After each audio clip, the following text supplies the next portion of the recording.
Most of everything that's been said was said this morning, so this is just repeat on some of the things. I'll try to highlight and add some things, but thank you for being here. Obviously, it's a workload that you have over 3 days.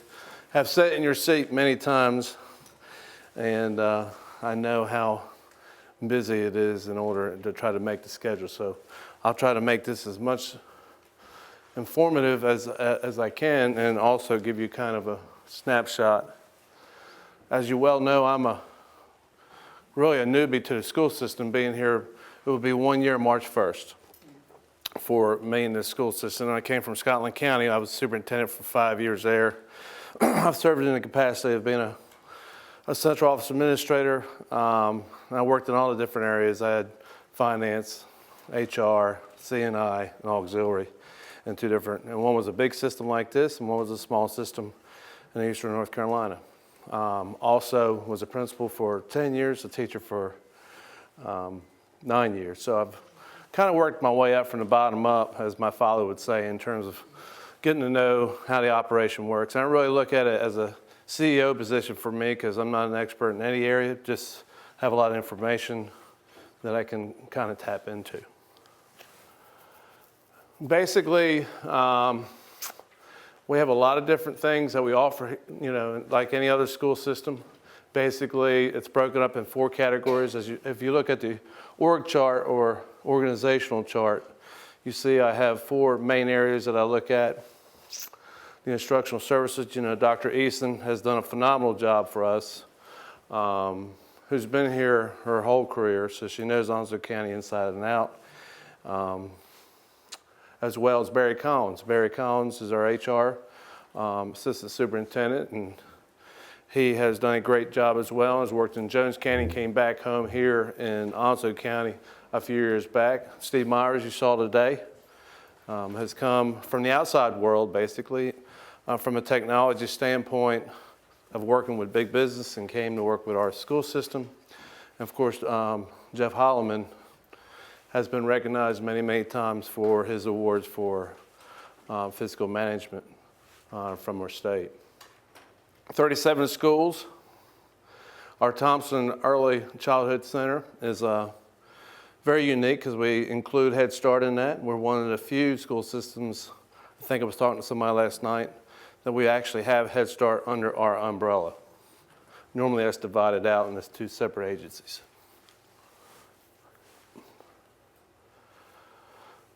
We've had tremendous growth, just a little bit. We've had, I think Steve told you already, we had 2,000 new students over the last few years, over the last 5 years, and we had 307 new students this past year. Now, this was a major ordeal for me as in my first year as superintendent in this county, is to go ahead and have town hall meetings and talk to people about redistrict and moving about 1,000 students. And some of them historically have never been moved. They've been going to the same high school and same middle school for years and years and years. Where on the other hand, we have an elementary school that's only been in existence from 2002, and Carolina Forest is that school, and I think you're visiting that school. It's a phenomenal school, so you're trying to move and bounce students around to different schools, and we tell them about all of our schools being good schools, great schools. But the passion of folks, and as you well know, if you're facing that dilemma, it becomes an interesting conversation is what I'd say. But our board was very supportive.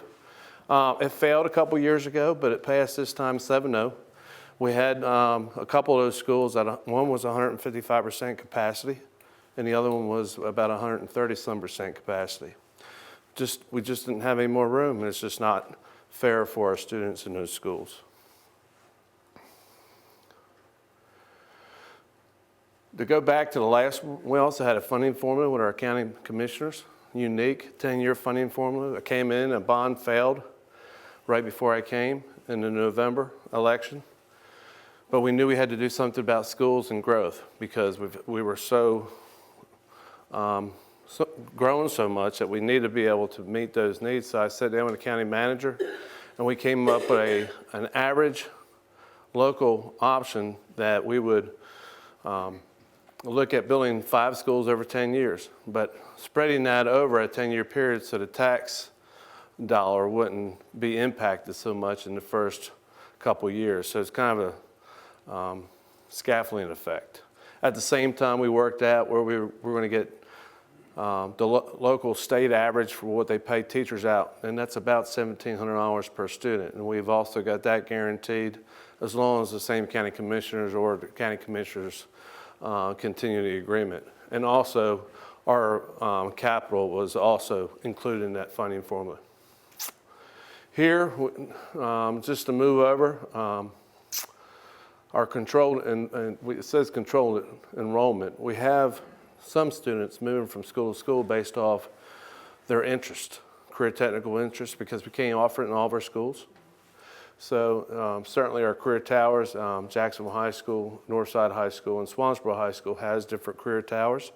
If a child's interested in doing that, a student, they can apply to go to that school in their 9th grade year, and they would be able to remain at the school as long as we have capacity within those schools. Pretty neat. ROTC, we have the Air Force Colonel over at Northside High School, and that's the only one we have. That was one of the surprising things I thought when I came.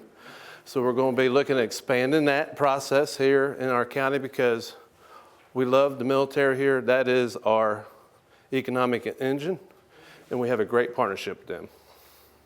Our career academies, we have a number of them at the high school as well as the IB program and also the SPLASH program. If you're not familiar with the SPLASH program, it's a Spanish immersion that we have. Actually, I was one of the ones that started that in Alamance with VIF a few years ago with Alamance, and we fortunately came here and they have that SPLASH program in a couple of our schools, and they're doing quite well. You offer AP classes as well? Yes, we do. High school? Yes, we do. And is your IB, I'm sorry, I don't know if it's time to ask this question. It's fine. Is your IB offered in all your middle schools? Just Jacksonville High School and its feeder program. Okay. So IB is only at one of the high schools? Right. And one of the middle schools? One of the middle schools. Okay, so one of them. Thanks. I had that same question. Okay. 39% is our military impacted, and we'll have some numbers on that. We have approximately, I say approximately because that transitions a lot, but we had 10,200 and some of our just under 26,000 students that are federally impacted by military, which is considerable. You know, no different in Cumberland or in areas like that. Our challenge is to make sure we have good transitions for our children coming in and out. At the same time, we know they're going to come in and out, so we're very well suited for that. We have a lot of buddy-in programs too when children do come to us that are new, and also to transition when they're moving out. So, and the liaisons I count on quite a bit because they're my resource to find out what's going on. I also sit on the Military Affairs Committee, which has been unique for me. I did not have this experience, from this in terms of numbers. In Scotland County, we had Cumberland to our neighbors to the east, but we were really not heavily impacted like they are here. NAFIS, we're very much involved with NAFIS. Our military impact aid is about $4.8 million that we receive from the federal government. Some of the things that we reach out and we try to make sure that we're, that vision, mission, and purpose is being shared, and also getting a lot of feedback is our quality council. That's where we bring a lot of folks outside our stakeholders, what I call stakeholders, from the community, businesses, within our own schools, within our own central office, all come together, and they sit down and we share as much as we possibly can to make it a better strategic plan. We also have BASIS, which we actually have a big program during the year for thanking our businesses. And it could be a small business to a big business. We don't have a huge business here like Caterpillar or something like that, but we have a lot of small businesses throughout our county. And that's one of the biggest partners that we have that we really believe is a great asset for our school system. Our learning communities, again, advisory boards, we're constantly trying to find feedback on what we can do to improve. All of our areas, if you looked out in Onslow County, are uniquely different. They are really different. I mean, you got Jacksonville here, which is kind of the center hub, but the communities around us, like Swansboro, Dixon, and Richlands, for those who don't know, were small communities just a few years ago. There were 1A high schools, now there are 3A high schools. That's how much growth we've had for a number of years.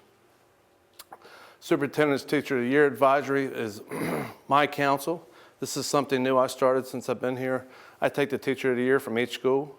I bring them in here like you are now, give them a few refreshments, and we share some things that we're doing in our school system, and then we open it up for Q&A to find out what's going on in their school, to get feedback from them, so they can deliver that back as well to their own school. We find that they're the best in their school in terms of doing what they're doing, teaching. We want to make sure we hear what they have to say as well. We're also working on a student council as well, bringing student advisories from each school, from each high school, and kind of get some feedback from them, because they'll really tell you like it is, like it or not. Our tier, you heard about that today in terms of where we're at with our technology. And we're now into tier number 3, where we're starting to roll out our laptops. Here's the plan right here. We had 6,000 rolled out last year. It's a little over a $6 million project each year. It's a considerable commitment that we're actually using local dollars for this. Our state doesn't really provide the money or the resources for technology, although they're demanding for us to go paperless here in the near future, which is now.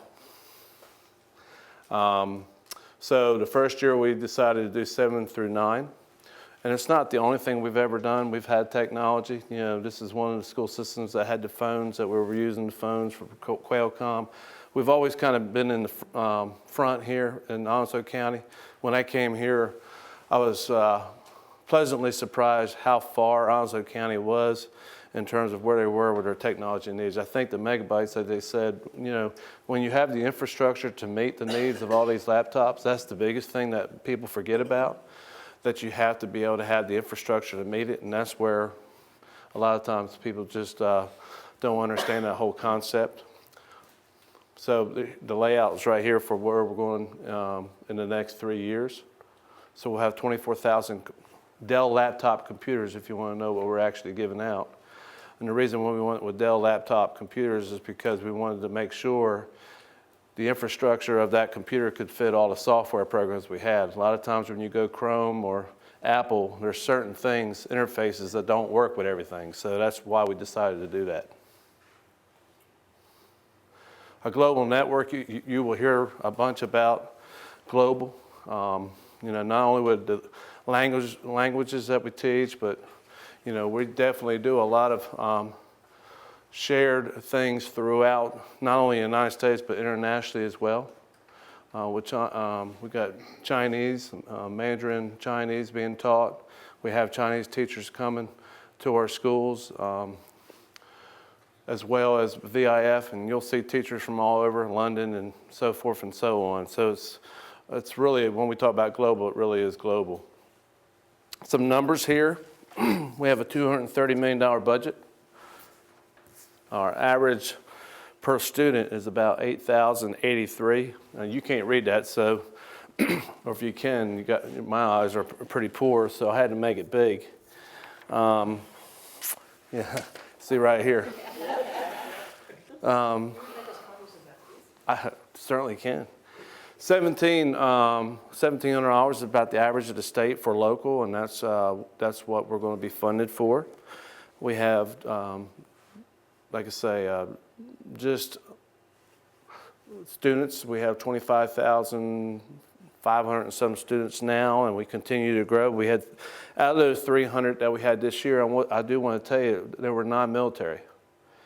For the first year, we were static on military. We really didn't have any growth. They were talking about a major drawdown in military here in our county over the last 3 years, but we really didn't see that. What's happening is the infrastructure has been built here that since we've had so many military in our community, the infrastructure where you ate last night, that's Western Boulevard.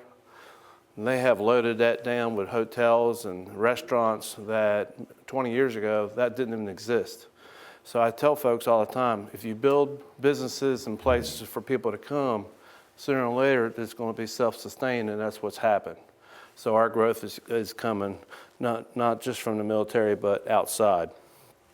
Our breakdown, 82% Caucasian, 14% African American, and 4% others, and we have 19 Title I schools. Buses, just to give you an idea of how many buses, 326, 280 yellow ones, and 46 activity buses. We travel 15,610 miles a day and just under 3 million miles a year. And we have a little over 17,000 students actually rider count, which is pretty good. A lot of counties don't have that many students riding, and we do. Just a little information on our age of schools. We have one that's 89 years old. That's Richlands Elementary. They vary from 89 to 5 years, which is stateside, which is our newest school. And you heard today that we're having a new school being permits being drawn now for a new middle school down in the Dixon area. And then in 2 years, we'll have one replacing the one I just told you, 89 years old. The one in Dixon is next to the oldest. So a lot of stories in those historical sites. Our turnover rate, as you can well imagine, and I do want to point that out because it seems high, 14.26%. But when you talk about a military town like we are, we have 300 new hires every year. When I talk to my board and we're sitting in pre-boards and they look at my hire sheet for the month, it's never vacant. It's always, we always have a bunch of people on that sheet that we're hiring. And most of that, I would say, is because they're transitioning in and out on their call. So those 300 new hires, that's certified and non-certified? That is just teachers. That 300 teachers only? Mm-hmm. Okay, yeah, thanks. Sir, what is the... Well, it may say new hires. That may be teachers and teacher assistants. I'll find that out for sure. Thank you. Sir, what's the student population there? Approximate student population? Oh, how many students we have? 25,500 and some change there, just, 25,000. yeah.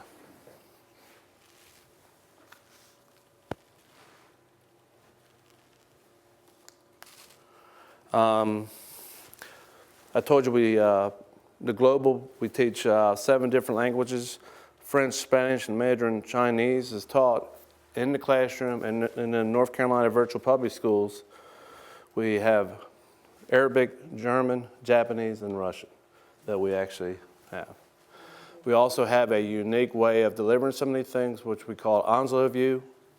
If you've heard that already, in terms of where we can transmit to other schools. If they don't have a teacher there, we can actually share our teachers from site to site, just like they're in the classroom. Pretty neat ability to be able to do that. Is this the first year for that? With Yes, Onslow here? yes.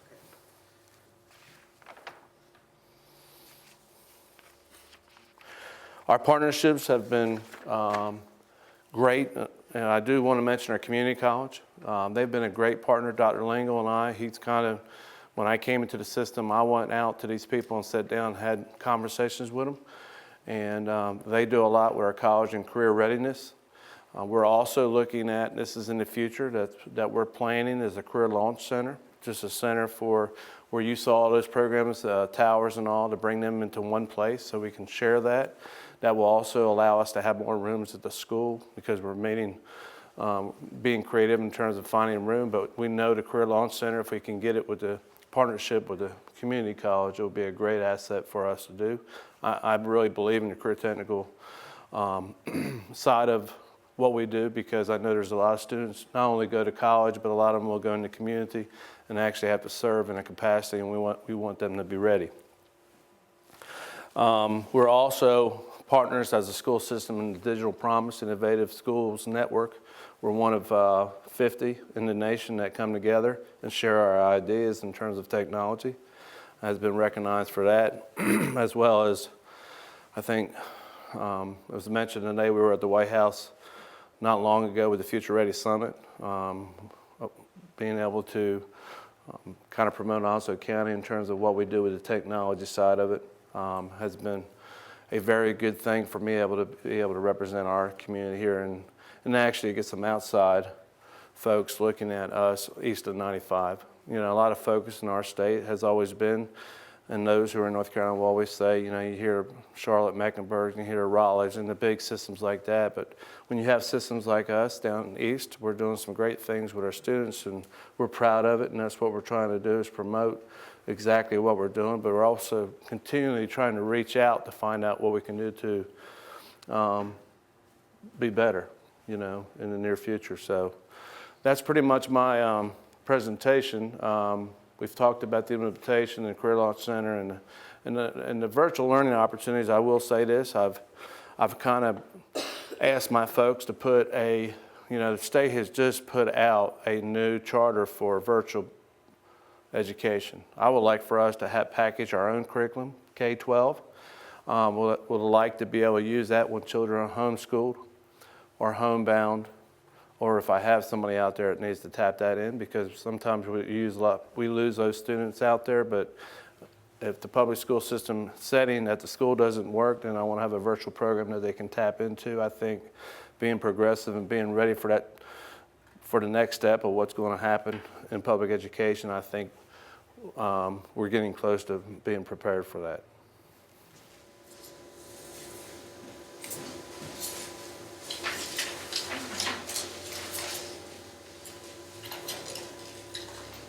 Well, we have a few minutes for some questions.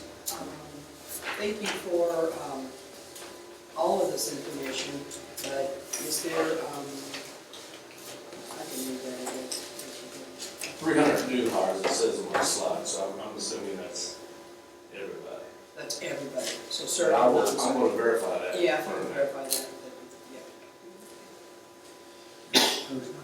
So, What's the contract now with VIF? Is it 5 years? Did they change it to 5 years? I believe so. But I'm not certain on that, so. It used to be 3, and I think they were working on It's been a 5. 5 year because, you know, when I used to use VIF and the teachers were here for 3 years, we had such a problem because some of them wanted to stay and we wanted them to stay. And by the time they were getting used to the school and doing a great job, nobody wanted to get rid of them.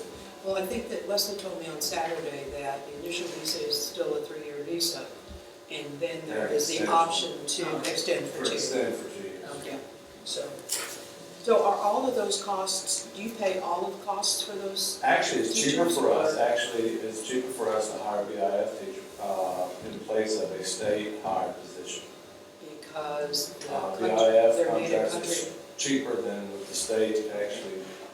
The state has an average what they give us per teacher, and BIF's contract number is below that. So we're saving money every time we hire a BIF person. So what kinds of programs are in place to help those VIF teachers acclimate to being in the United States? Actually, when they come into the program, BIF actually, BIF has- they actually they have have- a transition Okay. for that, but we also have an international group that gets together, network, what we call a network.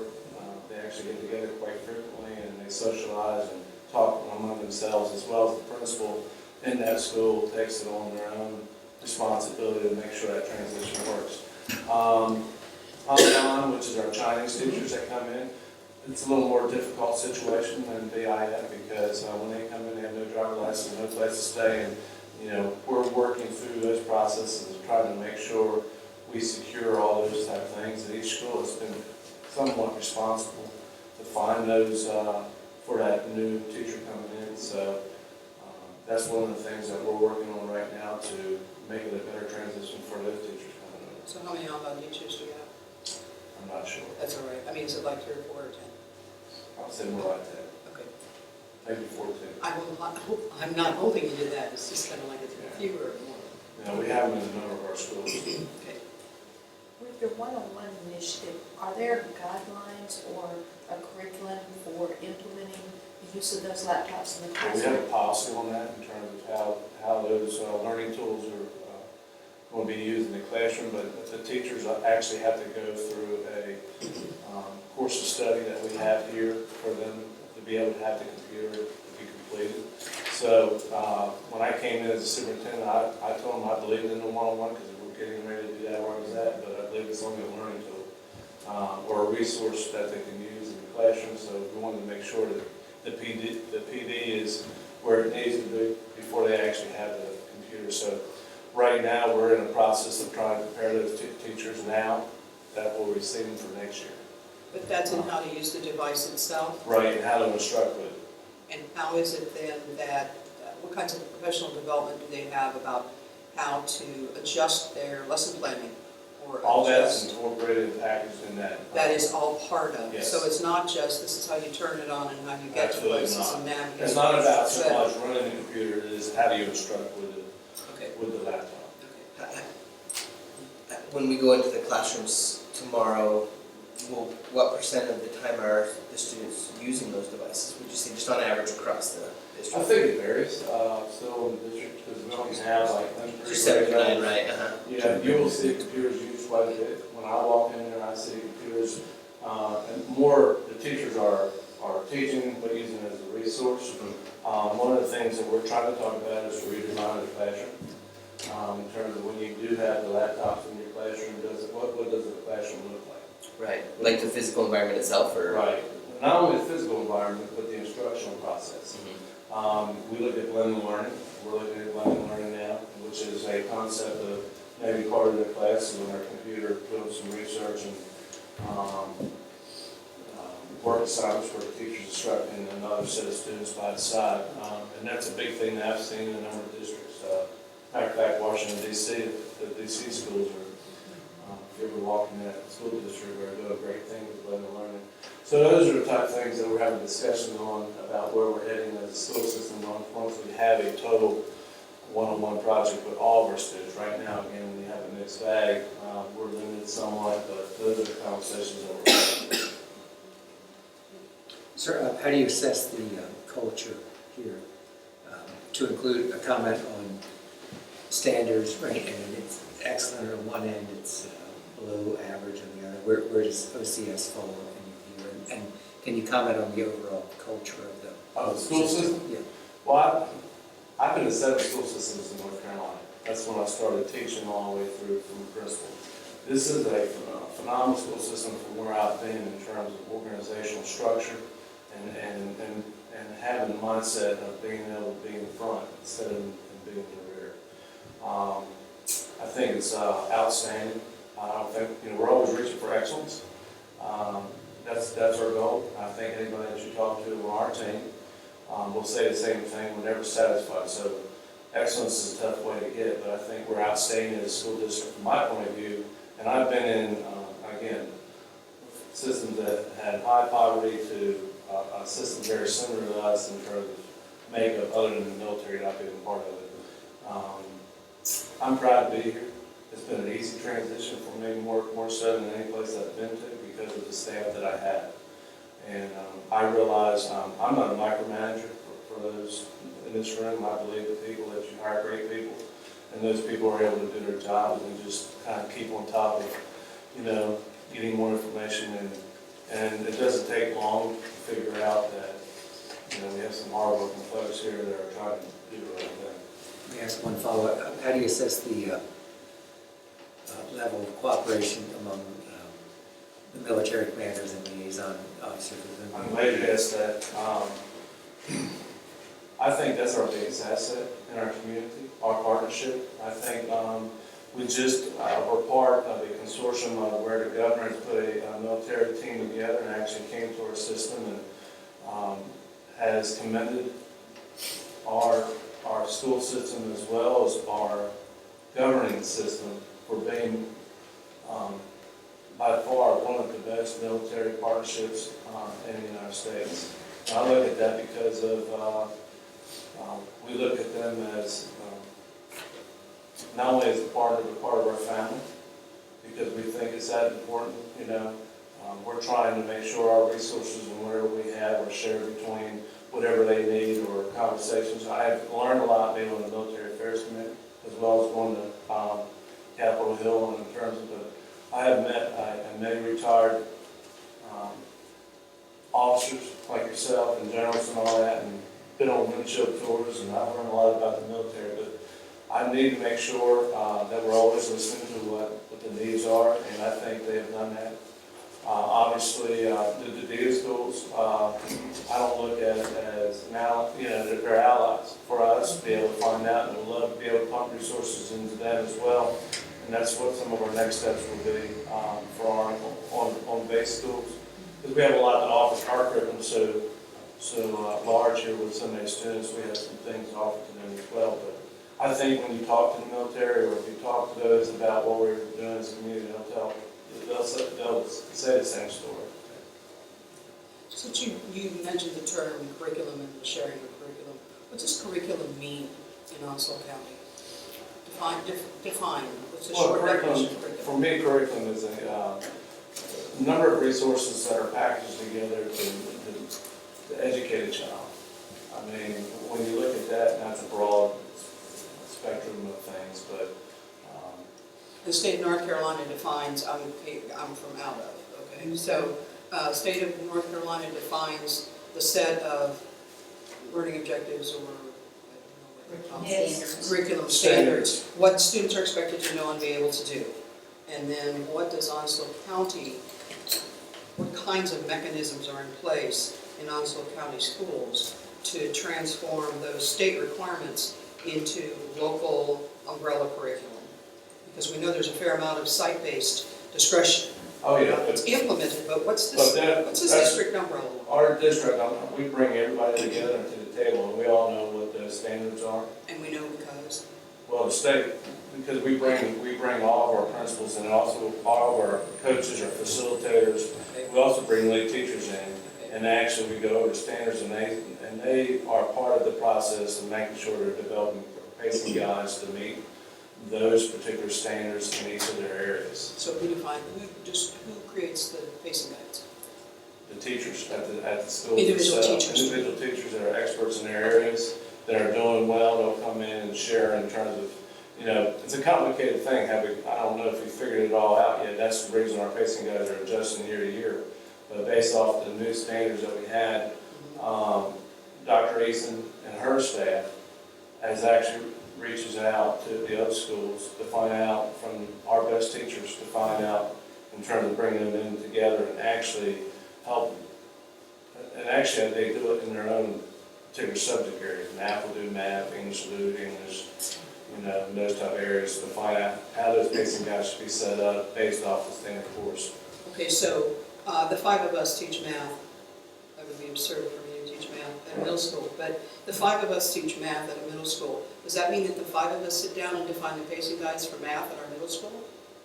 No, what Or happens, is it what happens is you'll bring a representative from that school in that math department. to a county table? Yeah, to a common table, to be able to have conversation about, because the state lays out a broad spectrum in terms of what needs to be taught, when it needs to be taught, but the specifics have to be taken down in terms of what item needs to be taught throughout that pacing guide throughout the year. And have some commonality too, because I don't want one child to leave one school which haven't taught and go to another school, so it can be recognized. So that's why we need some alignment there. So the state has the standards, the district then takes those standards and by involving people from all the schools, dissects it and creates pacing guides that are the common pacing guides for all the middle schools. Absolutely, yeah. And common. So we're all working off the same sheet of music, so to speak. Okay, so the pacing guides are common across all Right. schools and therefore for all teachers? We're not separate in that, we're not, everybody's working on their own, we're not doing that. We're making sure there's alignment there on everything. We want our arrows going in the same direction. Yeah. We're not trying to work against each other. But we want to make sure that we're having conversations from all of our stakeholders to be able to put those together.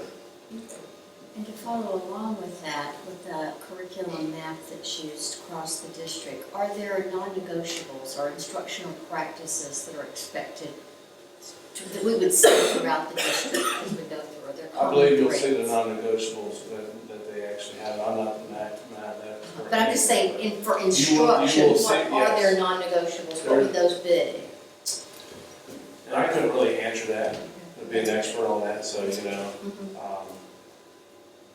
But as we visit, we'll see common You will threads. see, and you can ask them that question, and I'm sure they'll tell you what the non-negotiable is in terms of what they're doing.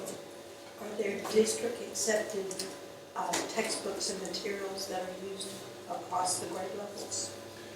Well, with textbooks and what we're sharing across the grade levels will vary, but we have a standardized textbook, but like right now, the folks from North Carolina will tell you we've not had new textbooks or any textbooks in the last 4 or 5 years. So they're being real resourceful in terms of what we're using to make it happen in the classroom. So, Which is more and more the way of virtual learning too. yeah, we're going to textbooks online in the very near future because, again, I can't remember the last time we had textbook money. As we said, we need to emphasize, there is no, the state doesn't thank you, Yeah. text any money they So tomorrow we visit schools, and if, as we're in schools, if we should talk to principals and teachers and ask them, when your superintendent visits your school, what is important to him? Well, first thing that I tell them is when I come into school, I don't want operations to change or anything to be different. I told them I just wanted to see an everyday life in that particular school. My first conversation is if they're evaluating, I don't bother them because I don't want them to come out of the classroom, and I'll just do a walk around to see what's going on, because that's what I really learn more than walking with the principal and seeing instruction. And I think what you'll see is teachers teaching, not sitting behind a desk. Where other counties have seen that was prevalent. So there's a mindset that's been changed there. What I talk to principals when I come in is just basically asking how things are going. What can I do as a resource to help them out from that perspective, or just sit down and find out what their, most, their biggest problems they're facing, at that current time, and they're different from each school.